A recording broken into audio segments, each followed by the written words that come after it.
The footage has been sitting in an evidence locker for months. Analysts had gone over it dozens of times, frame by frame, timestamp by timestamp. And then one afternoon, a junior investigator noticed something that everyone else had missed. A reflection, a shadow, a detail, so small it almost disappeared into the background noise of surveillance static. But once they saw it, they couldn't unsee it. And when the FBI finally ran it through their facial recognition database and got a confirmed match, the room went silent. Because what that footage showed about Dominic Evans didn't just contradict his story, it destroyed it entirely. Stay with me, because this development changes everything. For those who have been following this case closely, you already know how murky and deeply disturbing the situation has become. But for those just joining, here's what you need to understand right now in this moment.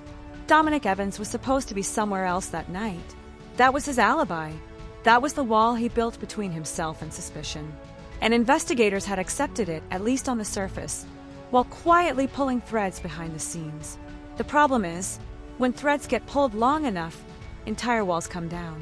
And that is exactly what the FBI footage match has done here. Let's talk about what was actually in that footage. Because the details matter, the surveillance camera in question wasn't one that investigators had initially flagged as critical. It belonged to a small convenience store located approximately 3 blocks from the scene. The camera angle was partial, aimed mostly at the parking lot and the corner of a nearby intersection. In the early days of the investigation, analysts cataloged it, noted its limited field of view, and moved on. Standard protocol.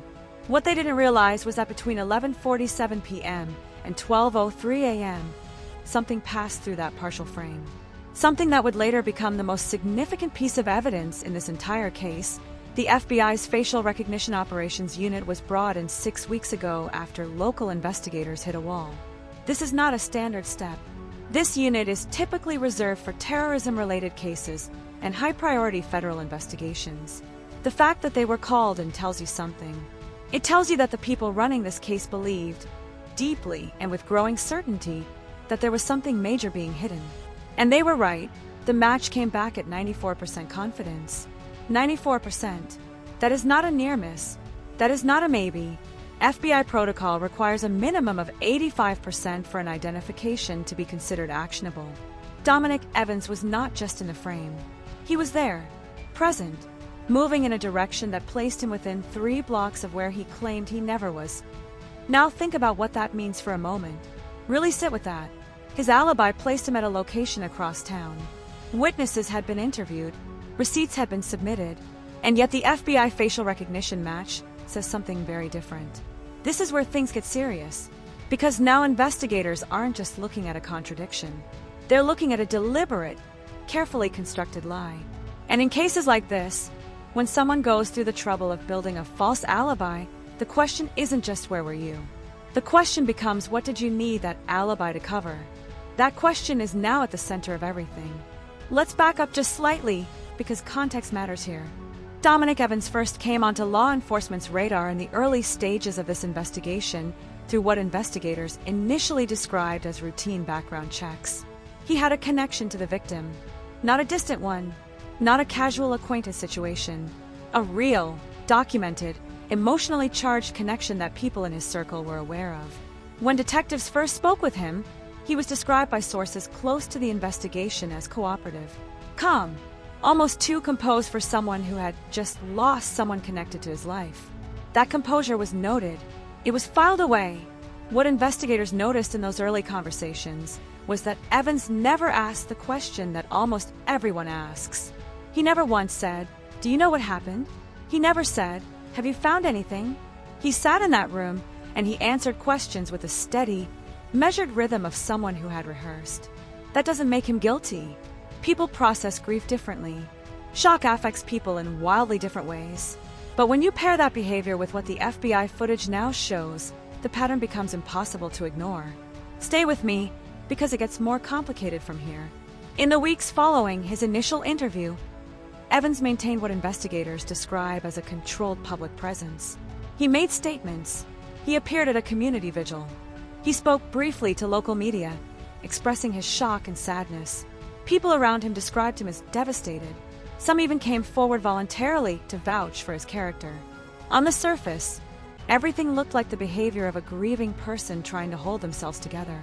But investigators were watching something else. They were watching the gaps, the moments between the public appearances, the phone activity, the movements, and those gaps began telling a very different story. There were 3 specific days in the 2 weeks following the initial incident where Evans' phone data showed him turning off location services entirely. 3 separate days. Now, people turn off their location for all sorts of reasons. Privacy concerns, battery life, simple habit. But when you are a person of interest in an active investigation, when you know that law enforcement has spoken with you and could be monitoring your movements, turning off your location 3 times in 14 days is a pattern that demands explanation. Evans was asked about this during a follow-up interview. His response: he said he didn't remember doing it. He wasn't sure when or why. It was probably just automatic. Investigators did not find that answer satisfying. What makes this case so difficult and so deeply unsettling is that there is no clean narrative here. There is no moment where everything becomes obvious and simple. Every time investigators pull one thread and think they've found the answer, another door opens into a darker, more complicated room. The FBI footage match is not the end of the story. In many ways, it's the beginning of the most dangerous chapter. Because now the question isn't just was Dominic Evans there. The question is what happened in those 16 minutes that the footage doesn't show. 16 minutes. Let that sink in. The surveillance footage captures Evans entering the frame at 11:47 p.m. and disappearing from view by 11:49 p.m.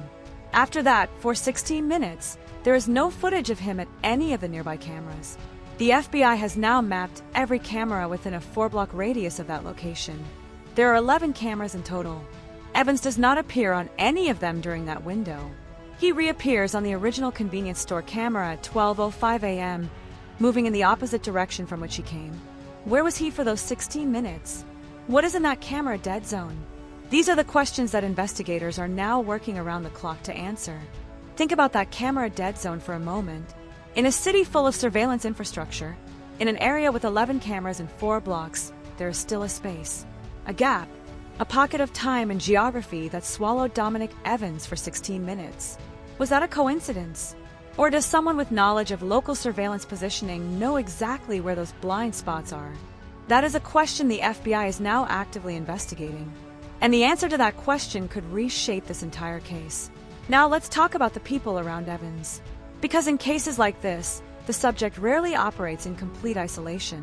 There are people who knew things, people who may have been asked to say things, people who, whether out of loyalty or fear or simple misunderstanding, may have contributed to a version of events that doesn't match reality.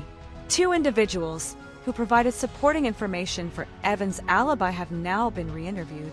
Sources close to the investigation indicate that at least one of those individuals gave answers in the second interview that were materially different from their first.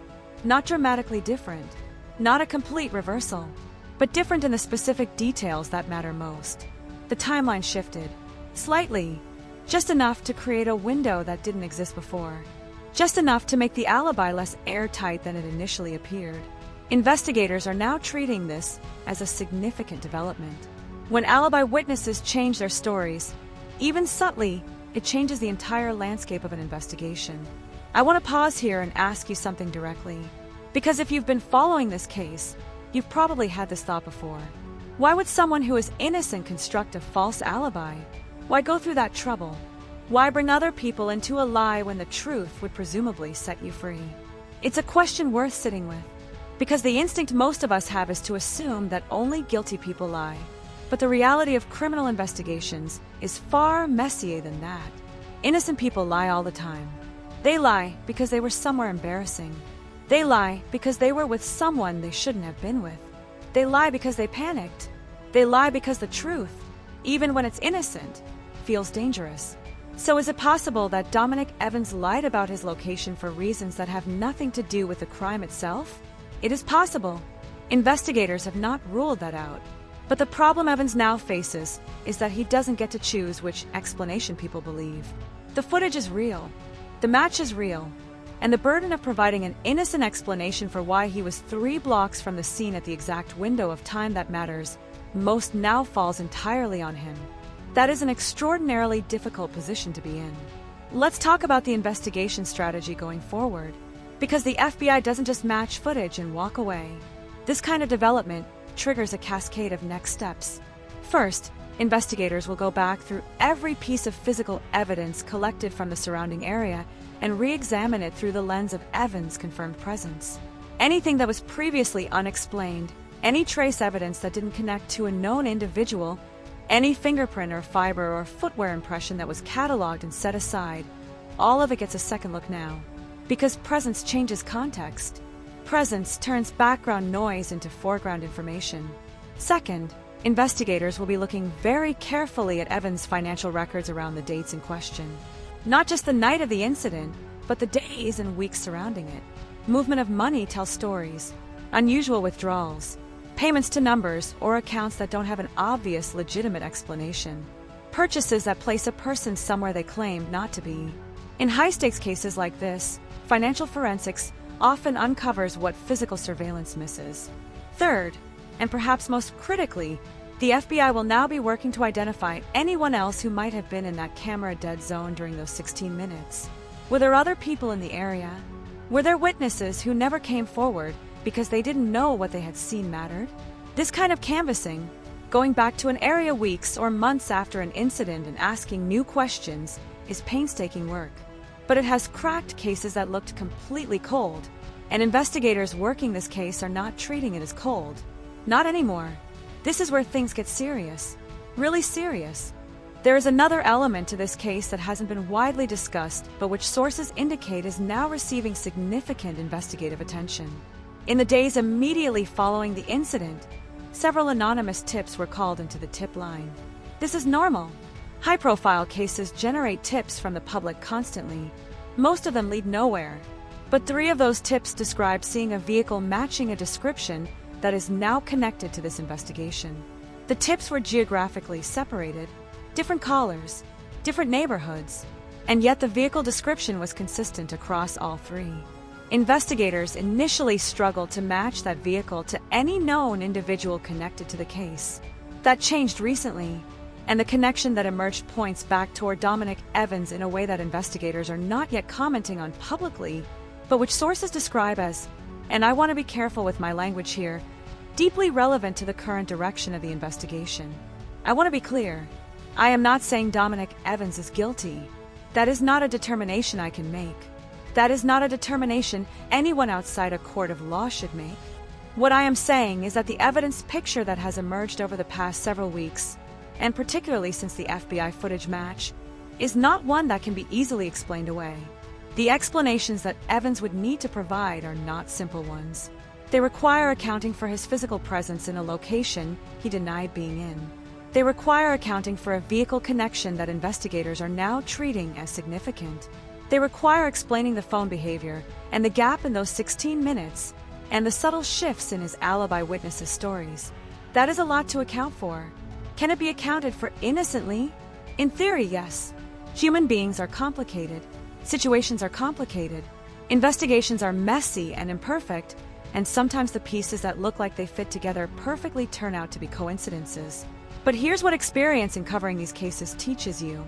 When coincidences stack this high, when this many separate data points all point in the same direction, the chances that all of it is purely accidental begin to drop towards something very small. Now let's talk about the one thing that everyone covering this case keeps coming back to. The thing that, more than anything else, makes this case so hard to process emotionally. The relationship between Dominic Evans and the victim. By all accounts, this was not a simple, surface-level connection. People who knew both individuals describe a history. A real one. Something with weight and complexity and history stretching back years. And within that history, sources indicate there were moments of conflict. Not unusual conflict. Not the kind of conflict that automatically implies violence or danger, but conflict that was known to people around them. Conflict that had been witnessed. Conflict that at least some people had opinions about. When investigators begin mapping relationships in cases like this, they look for emotional charge. They look for situations where feelings ran high enough and history ran deep enough to potentially motivate extraordinary action. What they found in the relationship between Evans and the victim was a story that neither side had ever fully told in public. And investigators are now working to understand the full shape of that story, because the why of any crime is often the key to everything else. And in this case, the why is still unresolved. Think about what it means for the people who love and miss the victim. They have been waiting for answers, waiting for someone to tell them that the system is working, that the people responsible for finding the truth are getting closer. And now the FBI footage match has given them something they haven't had in a long time. A sense that the walls of whatever happened that night are getting smaller. That someone who knew more than they were saying is now finding those walls closing in.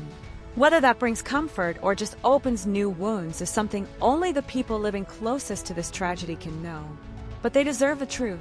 Whatever that truth turns out to be, there are still enormous, unanswered questions sitting at the center of this case. And I think it's worth naming them clearly so that we can all understand the shape of what remains unknown. What exactly happened in those 16 minutes? Where did Evans go in the camera dead zone? What does the vehicle connection actually mean? And how does it connect to the timeline of events? Who are the alibi witnesses? And why did at least one of them shift their account in a second interview? What is in the financial records that investigators are now examining? And perhaps most importantly, will Dominic Evans be asked to provide a formal, on-record explanation for the FBI footage match? Because at some point, that conversation is inevitable. And how he responds to that question, what he says and what he doesn't say, and how that aligns or fails to align with everything investigators already know will likely determine the next major turn in this case.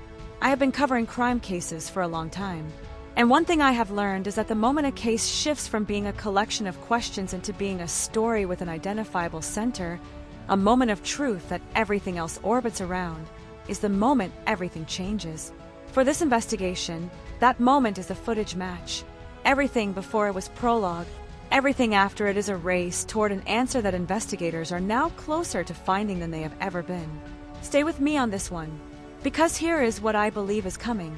Based on the pattern of this investigation, based on the escalation from local law enforcement to FBI facial recognition, based on the re-interviewing of alibi witnesses, based on the financial forensics now underway, based on everything that sources close to this investigation have described as a significant narrowing of focus, I believe we are approaching a moment in this case where the public record changes dramatically, where something becomes official that has so far only existed in the space between what investigators know and what they can prove. That moment is not today, but it is coming. And when it comes, the question of what Dominic Evans was doing 3 blocks from where he said he wasn't is going to sit at the very heart of every answer that follows. What do you think happened in those 16 minutes? I genuinely want to know. Drop your theories in the comments, because sometimes the most important thing about following a case like this isn't just waiting for investigators to hand us an answer. It's thinking through the possibilities. It's asking the questions that don't have easy answers. It's refusing to look away just because the picture is uncomfortable. The victim in this case deserves that. Their family deserves that. And the truth, wherever it lives, deserves people willing to keep asking for it. This case is not over. Not by a long way. There are developments being worked on right now that have not reached the public.